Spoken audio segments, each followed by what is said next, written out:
Pulso económico que, como es tradicional, vamos a iniciar mirando qué tal le ha ido al IBEX 35. Hoy cierre positivo, subidas relativas, 0,49% de avance. El índice general termina en 11.931,6. Eso es tocar la puerta del 12.000, Y algunos valores han aprovechado y cómo. La sesión es el caso de IAG, la holding de Iberia y de Vueling, 4,24 arriba, Merlin Properties 2,24 arriba, Inditex 2,04 arriba. Y en el lado contrario, en el lado rojo, donde predominan las manos vendedoras, la que más, Arcelor, 1,38 abajo, Logista 1,06 abajo y Repsol 0,91 abajo. Y a continuación les voy a adelantar algunos titulares de lo que va a ser nuestra mesa de análisis económico, la que convocamos cada tarde aquí con los mejores expertos para que a ustedes no se les escape detalle. Bueno, pues hoy hablaremos del Banco Central Europeo porque Olli Rehn, que fue un finlandés bien famoso dentro de los organismos europeos, da por hecho el recorte de tipos de diciembre. Bueno, más o menos hay consenso entre los analistas en que así va a ser. Y hablaremos del PMI de servicios. El sector servicios cae a mínimos de enero por el golpe que significa sobre el conjunto pues lo que ha pasado con la Dana en tierra valenciana, ¿no? Y una tierra pues que es una gran aportadora de nuestros pues Producto Interior Bruto de servicios, y la verdad es que está pues devastada, como ya saben todos ustedes. Y miramos de reojo lo que pueda pasar tal vez en las próximas horas en Francia, después de que el gobierno de Michel Barnier esté completamente contra las cuerdas y sometido a 2 mociones de censura, nada más y nada menos. Les presento ya sin más prolegómenos a nuestros invitados hoy. Doña Sara Carbonell, ¿qué tal? Muy bien. Directora general del Banco BIC. ¿Todo bien? Todo fenomenal. Me alegro. Don Antonio Castelo, analista de mercados de eBroker. ¿Todo bien? Todo bien. Me alegra mucho. Vamos con la sesión del día de hoy. Al final nos asomamos a los 12.000 puntos. ¿Quién lo iba a decir? Efectivamente, pues nada, estamos un poco imparables. Hay que ver, yo creo, hay que ser prudentes en todo lo que es el tema geopolítico, que son un poco lo que ahora preocupa a los inversores, tema de Corea, de Francia, como estabas comentando, pero es verdad que la bolsa española, además, concretamente, también la americana, pero la bolsa española creo que ya va a acabar el año, es difícil que se complique. Si cogemos además, vemos la evolución, el gráfico, desde septiembre de 2022 en el largo plazo, velas mensuales, si lo acortamos un poco medio plazo, es una tendencia alcista. Es verdad que ahora en los 2 últimos meses pues tuvo ahí un parón en octubre que ha recuperado ya más del 100% de retrocesos de Fibonacci que hacemos para ver un poco cómo puede ser esa recuperación, y ya está superado, con lo cual todo lo que podemos decir es positivo en realidad. Antonio. Bueno, lo que ha dicho Sara es así. Además, bueno, pues tenemos a los bancos que siguen tirando, a valores fuertes y con mucho peso como Inditex. IAG va como un auténtico disparo, y además recibiendo, luego me parece que hablamos de ella, sí, recibiendo mejoras en sus calificaciones por parte de brokers internacionales. Entonces, bueno, 5 subidas consecutivas, tocando la puerta de los 12.000, y como dice Sara, pues salvo catástrofe auténtica, yo creo que el año está bastante hecho, bastante terminado, y va a estar bien, ¿no? que por primera vez en tiempo va a ser el índice español el que va a liderar las subidas de los índices europeos, lo cual nos alegra profundamente. Pues sí. Donde no están las cosas tan claras es en Francia. Si cae el gobierno de Michel Barnier, el diferencial entre los bonos va a ampliarse de todas. Y que caiga o no caiga, pues tampoco depende de él.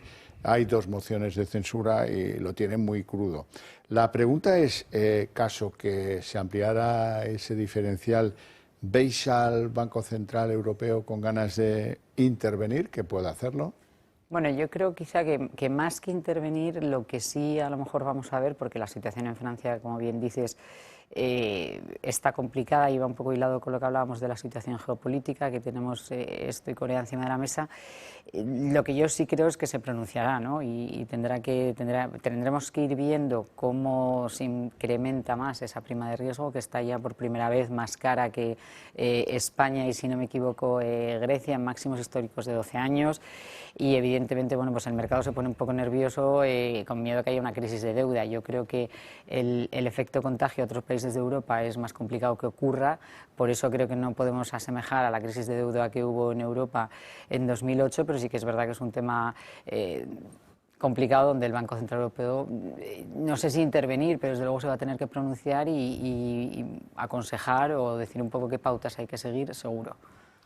Sí, la clave está en que no haya excesivo contagio con el resto de primas de riesgo en Europa. De todas formas, o sea, con lo que está cayendo y lo que es previsible que pase entre hoy y mañana en Francia, es curioso que la bolsa francesa también se ha apuntado a las subidas y la prima de riesgo hoy creo que ha bajado algo así como 2 puntos básicos, ¿no? Lo cual, pues bueno, está razonablemente bien. Entonces, tanto en cuanto no haya contagio a las primas de riesgo de países como España o como Italia, pues yo creo que el Banco Central Europeo observará.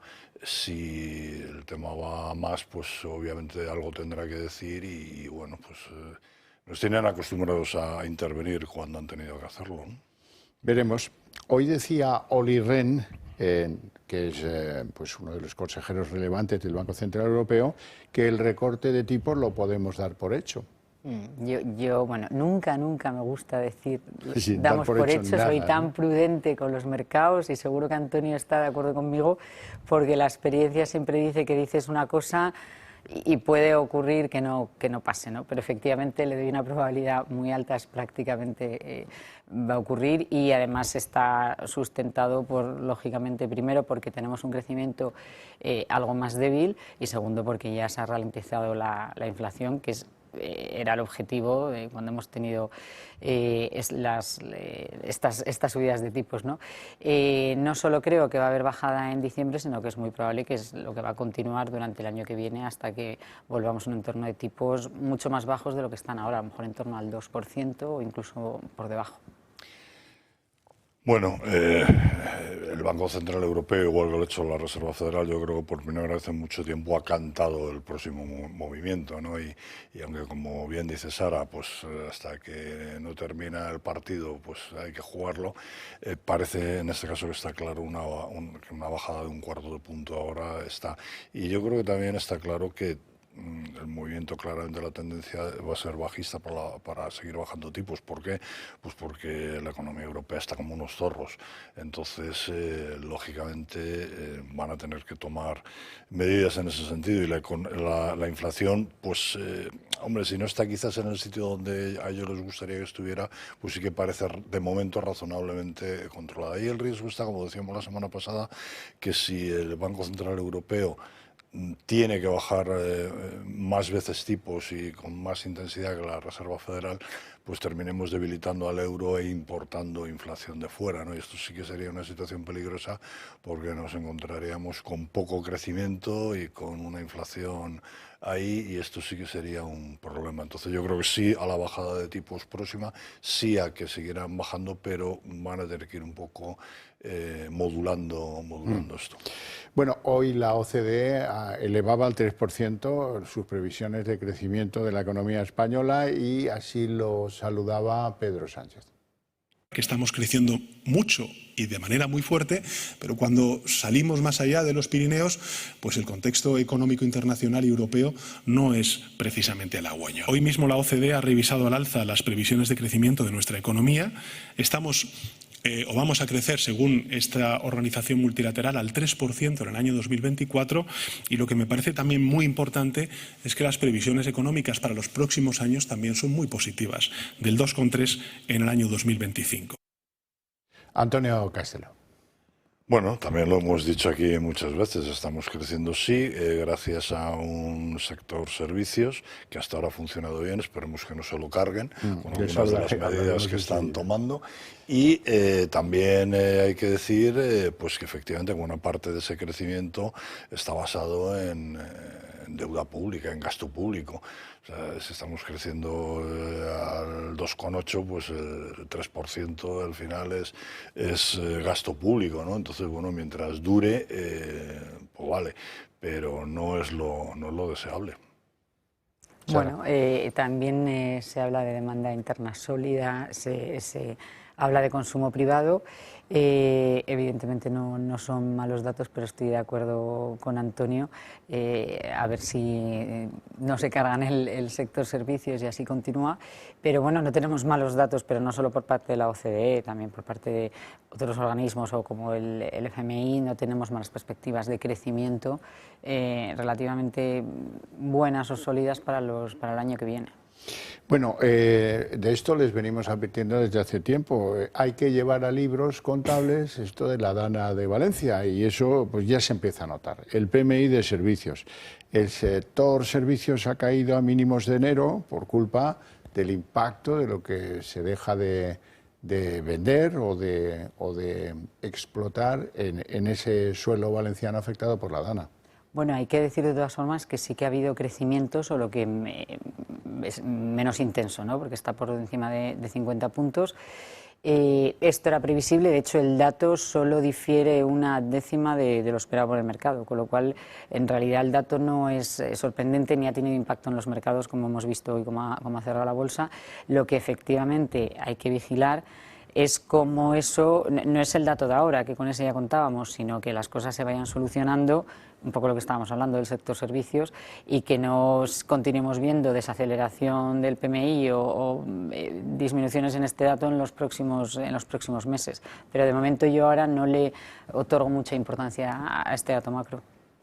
Importancia, que decir, impacto, sí, o sea, impacto en los mercados. Sí, todavía además, o sea, es algo que probablemente a lo mejor lo veremos un poquito más adelante, pero como dice Sara, tampoco ha sido muy grave. Hombre, hay que decir también que eso se trasladará en el tiempo, ¿eh? Claro, claro. No, por eso digo que ahora mismo es muy pronto todavía y lo veremos un poquito más adelante y efectivamente pues se podrá cuantificar. De todas formas también el PMI de servicios de la eurozona es verdad que ha quedado un poquito mejor de lo esperado, en 49,5, se esperaba 49,2.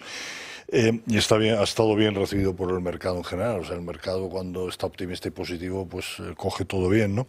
Pero sí que es verdad que hay que señalar que, y estoy hablando ahora de eurozona, si los servicios se mantienen en zona de contracción, pues esto no debería de ser una buena noticia, ¿no? 49,5 está por debajo de 50, no era el caso del español, pero es un poco entra en la línea de lo que decíamos antes con Europa, ¿no? Si ya el sector servicios, que en Europa tiene mucho peso, empieza a situarse sistemáticamente por debajo de la cota de 50, pues habrá que tener cuidado con ello.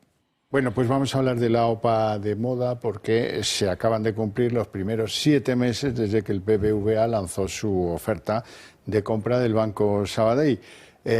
¿Cómo ves este proceso, Antonio, y qué potencial te parece que tienen estos dos bancos afectados hoy? Bueno, también hemos hablado muchas veces de ello. Yo creo que todavía nos quedan meses por hablar.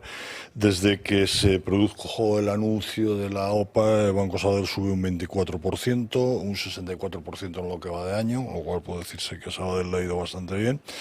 En los consensos el precio objetivo se sitúa en 2,22 euros, por lo tanto está cotizando con datos de hoy con un 20% de descuento sobre ese precio objetivo, por lo tanto yo creo que bien.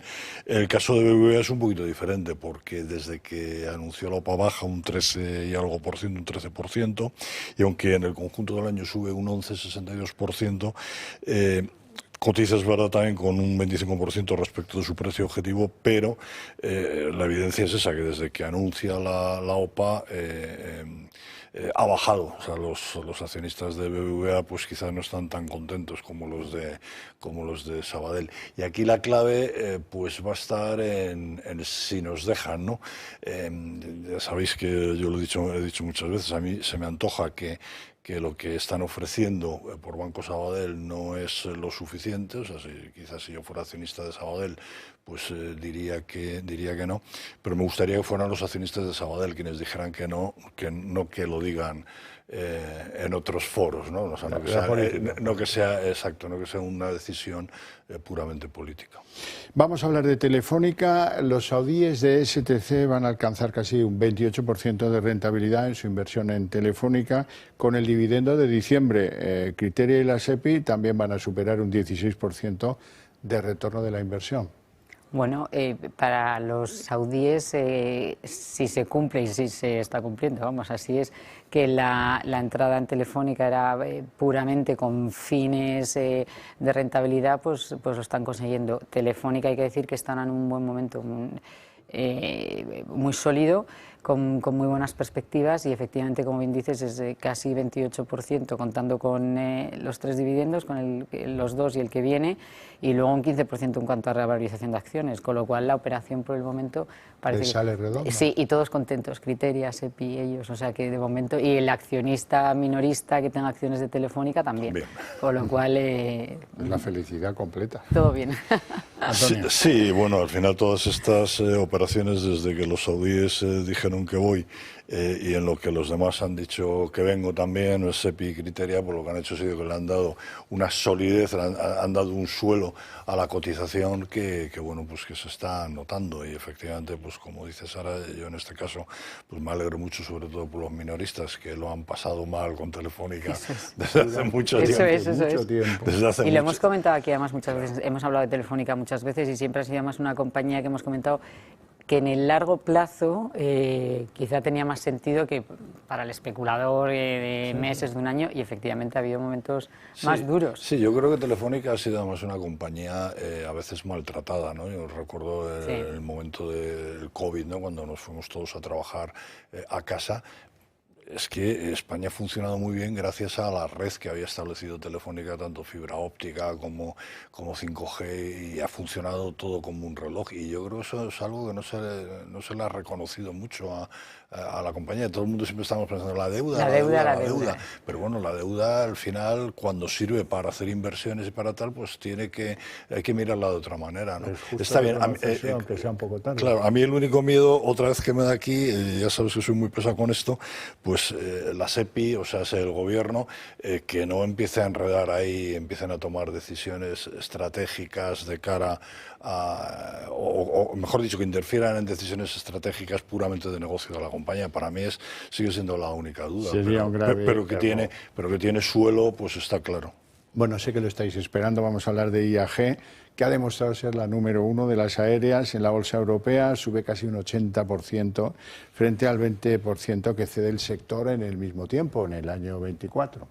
Pues es que lo han hecho muy bien. Es una empresa que ha demostrado gran solidez, una estructura financiera robusta, lo hemos dicho en muchas ocasiones, le ha permitido volver a retribuir al accionista tanto vía dividendo como vía recompra de acciones, un ratio de endeudamiento muy reducido, generando caja, que le ha permitido además pues reducir la deuda. El ratio deuda neta EBITDA es de 1,2 veces, que en el sector está francamente bien.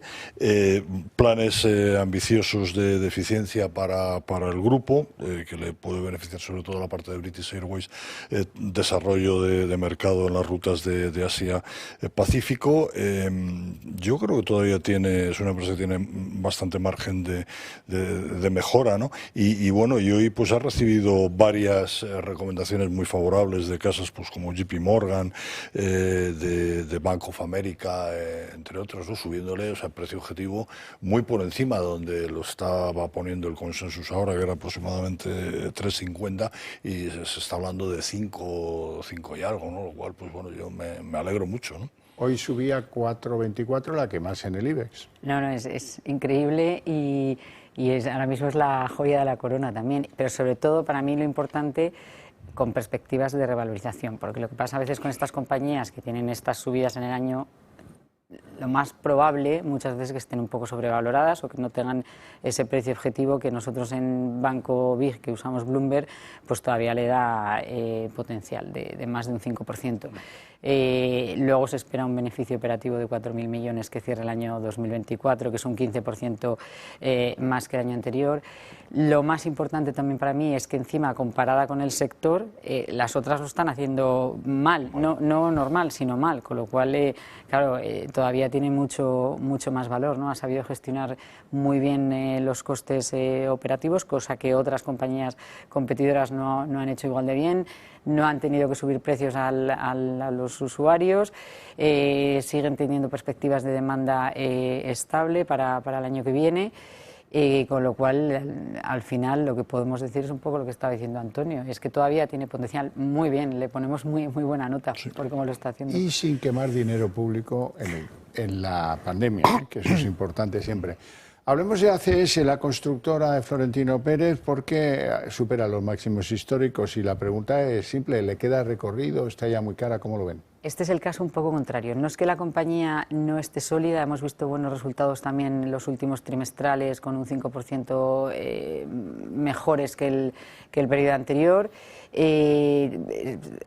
Ingresos, muchas partidas que en realidad en la compañía nos demuestra que lo está haciendo bien, pero sin embargo, en cuanto a potencial de revalorización, yo aquí tengo más mis dudas, por lo que digo, porque el consenso de analistas, por lo menos lo que nosotros usamos, incluso a 12 meses, otorgan un fair value un poquito por debajo de lo que está ahora. Entonces, yo simplemente aquí diría, sobre todo a los inversores minoristas que nos están viendo, que sean prudentes, que pongan órdenes stop en caso de que estén dentro de la acción, y luego que habrá que diferenciar mucho si la inversión es a largo plazo, cuando digo largo, más allá de un año, o a corto. Si estamos hablando de inversión de unos meses o más de especulación, aquí puede haber algo más de riesgo, porque creo que sí que puede tener algo más de volatilidad y que se deshagan posiciones.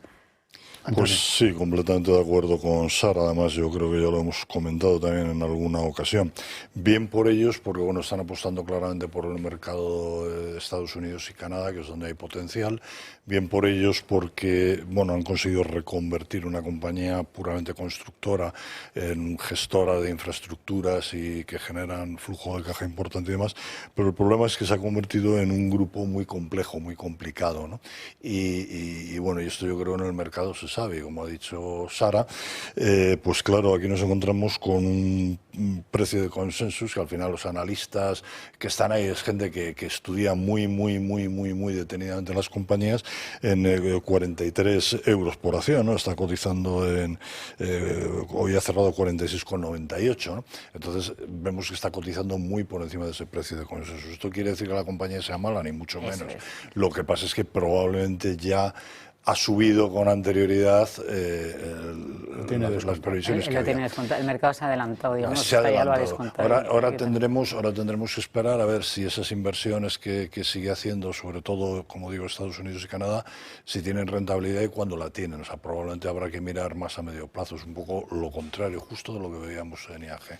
Bueno, sepan que la administración norteamericana ha rechazado la petición de España de revisar las sentencias en contra por los contenciosos derivados de la reducción de las primas de las renovables. Y ese es un dogal que acabará mal si no somos capaces de reconducirlo o de empezar a pagarlo, de dar otros signos a los que reclaman al Estado español por haber reducido las primas establecidas a las renovables. Claro, bueno, es que yo creo que esto también era algo que era previsible, no creo que había muchas esperanzas en pensar que iba a ser otra respuesta, pero que duda cabe que no es algo positivo para nosotros. Tenemos a AENA en su momento haciendo embargos con el aeropuerto de Luton, pues va a tener consecuencias, ¿no? Y al final vamos a tener que pagar y hay 25 causas, si no me equivoco. Estamos aquí ahora, esta noticia estamos hablando de algunas, pero no de todas, y el montante son 1.500 millones. Con lo por cual, ahora, que hay algunas todavía sin sí, decidir. Sobre todo la sensación que deja que aumenta la percepción de riesgo regulatorio en España por parte de los inversores internacionales. O sea, con esto además, o sea, el sector de las renovables, que, bueno, como hemos dicho muchas veces, que es un sector que de por sí tiene una serie de problemas, esto lo que va a hacer es que va a disuadir a los inversores. Bueno, no tenemos tiempo para más, si acaso para agradecer a estas dos invitados que hemos traído hoy su presencia y sus opiniones todavía más, y a ustedes que decirles, agradecerles su atención e invitarles a que vean la redacción abierta a la vuelta de publicidad.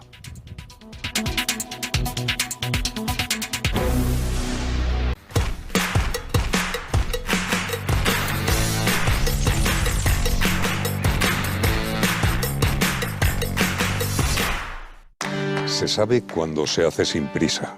Se sabe cuando hay honestidad. Cuando se ama lo que se hace. Se sabe cuando se cuida hasta el más mínimo detalle. cuando es legado ibérico, se sabe.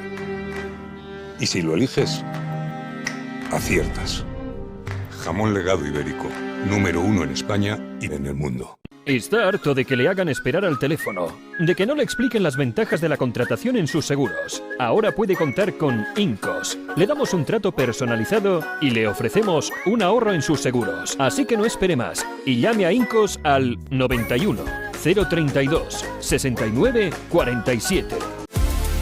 El colágeno de Q77 Plus, además de colágeno hidrolizado de máxima calidad, contiene ácido hialurónico que contribuye al buen funcionamiento de cartílagos, huesos y piel para que vuelvas a moverte como antes. Su fórmula enriquecida con magnesio, vitaminas A, C y K, junto al revolucionario factor 77, te hará rejuvenecer desde dentro. Toma un sobre diario de Q77 más colágeno disuelto en agua o en tu bebida favorita y vuelve a sentir la energía que necesitas. Disponible en q77plus.com.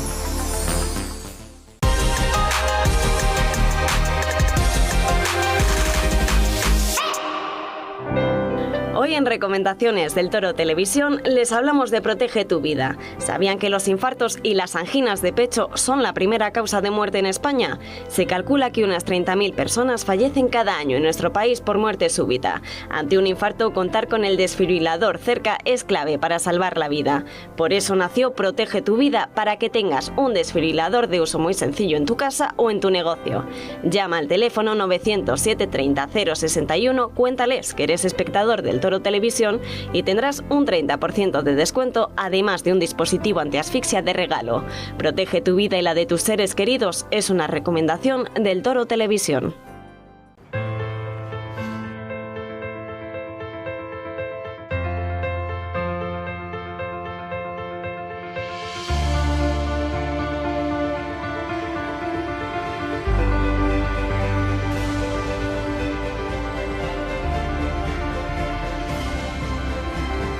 Si enseña su carnet de socio del Club de Amigos, tendrá un 10% de descuento en el total de su factura.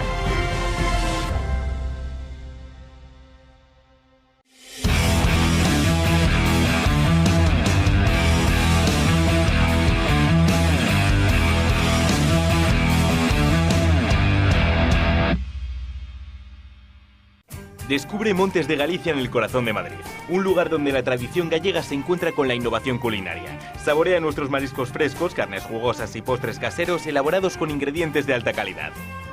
Cada plato es una obra maestra meticulosamente preparada por nuestro talentoso equipo. En Montes de Galicia cada comida es una celebración. En el restaurante cada rincón está diseñado para ofrecerle un ambiente acogedor y elegante. Acércate y vive la experiencia que solo los Montes de Galicia te pueden ofrecer. Morán Ópticos, tu óptica familiar de confianza.